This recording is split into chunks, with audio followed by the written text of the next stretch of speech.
భార్య గర్భంతో ఉన్నప్పుడు భర్త ఎట్టి పరిస్థితుల్లో చేయకూడని పనులు. హిందూ సంప్రదాయం ప్రకారం భార్య గర్భిణిగా ఉన్నప్పుడు భర్త కొన్ని ఆచారాలు పాటించాలి.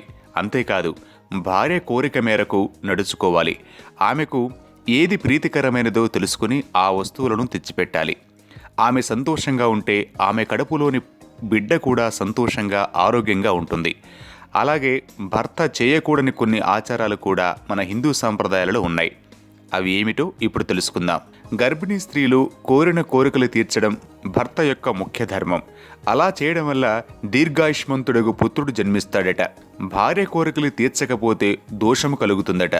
భార్య గర్భిణిగా ఉన్నప్పుడు చెట్టు నరకడం, సముద్ర స్నానం చేయడం వంటి పనులు చేయకూడదు. భార్య గర్భం దాల్చిన 6 నెలల తర్వాత భర్త క్షౌరము చేయించుకోరాదు. భార్య గర్భిణిగా ఉన్న సమయంలో శవాన్ని మోయడం వంటి పనులు చేయకూడదట. భార్య గర్భం దాల్చిన తర్వాత విదేశీ ప్రయాణాలు చేయడం, భార్యను విడిచి దూరంగా వెళ్లడం లాంటివి చేయకూడదట. తీర్థయాత్ర. భార్య గర్భం దాల్చిన 7వ నెల మొదలైనప్పటి నుంచి క్షౌరము, తీర్థయాత్ర, నావ ఇలాంటి వంటి పనులకు దూరంగా ఉండాలి. పర్వతారోహణము, యుద్ధము చేయటం వంటివి వాటికి దూరంగా ఉండాలి. ఇంటికి స్తంభ ముహూర్తము గాని, గృహరంభము గాని, వాస్తుకర్మ గాని చేయకూడదట.